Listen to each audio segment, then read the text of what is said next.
एक ब्रज में नई बहू आई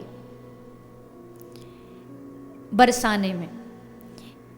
एक गोप था, एक ग्वाला था, उस ग्वाले का ब्याह हुआ, उसकी शादी हुई, तो नई बहू आई। तो जैसे नई बहू आई तो ब्याह में, शादी में जो वो माँ थी, लड़के की जो माँ थी, वो श्री राधा रानी को न्योता देना भूल गई। और जैसे न्योता देना भूली, शादी हो गई, तब याद आया, अरे राम राम राम, मैं तो राधा रानी को तो न्योता नहीं दिया मैंने।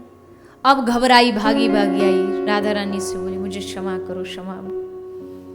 राधा रानी बड़ी भोली है। किशोरी जी ने कहा कोई बात नहीं, इसमें कौन सी बड़ी बात, भूल गई, कोई बात नहीं, उदार है ना राधा रानी। तो राधा रानी ने पूछा कैसी है तेरी बहू? अब आ गई तो आ गई, कैसी है बहू? तो सास बोली मैं लेके आती हूँ आपको दर्शन कराने के लिए। तो वो सास गई और जा कर के बहू को लेने के लिए जा रही थी, रास्ते में ठाकुर जी को ये बात पता लग गई। तुरंत भागे भागे उस बहू के घर गए और जा कर के उसको मीठी मीठी बातों में उलझा करके उसको सुला दिया और खुद घूंघट करके वहां नई बहू बन के बैठ गए। क्योंकि घूंघट की प्रथा थी, सास के सामने घूंघट खोलती नहीं बहू, तो ठाकुर जी घूंघट करके श्रृंगार करके ओढ़ के बैठ गए। सास आई, बोली चल, चलेगी राधा रानी के दर्शन करने बरसाना? तो मन में तो लड्डू फूट रहे थे, ठाकुर जी के, श्री जी के दर्शन मिलेंगे। बोली हाँ, मुंह हिला दिया। तो सास लेकर के श्री राधा रानी के पास लेकर के आ गई और जाके बोली प्रणाम करो। तो ठाकुर जी ने हाथ जोड़े और श्री राधा रानी को प्रणाम किया। ठाकुर जी एकदम पुलकित हो गए। क्यों? क्योंकि जैसे श्री राधा रानी के चरणों का स्पर्श पाया तो ठाकुर जी के रोम रोम खिल उठे। प्रणाम किया और जैसे प्रणाम किया तो किशोरी जी ने हाथ उठा के आशीर्वाद दिया कि तुम अपने प्रियतम की हमेशा प्यारी रहो। ठाकुर जी बोले यही तो चाहिए आशीर्वाद में, कि हम तुम्हारे प्यारे बने रहे। तो आशीर्वाद दे दिया।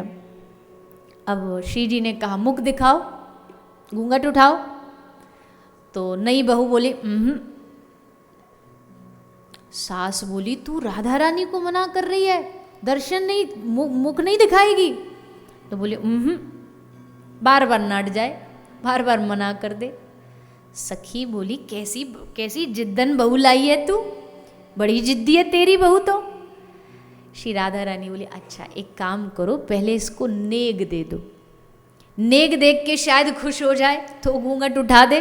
तो श्री राधा रानी ने अपना हाथ से एक प्रसादी कंगन उतारा और उस बहू के हाथ में, यानी ठाकुर जी के हाथ में दे दिया और कहा कि अब मुख दिखा दो। फिर नाट गई। राधा रानी बोली कि नेग कम लग रहा है क्या? तो बोली हाँ। तो श्री राधा रानी बोली फिर क्या दूं नेग में तुझे ऐसा?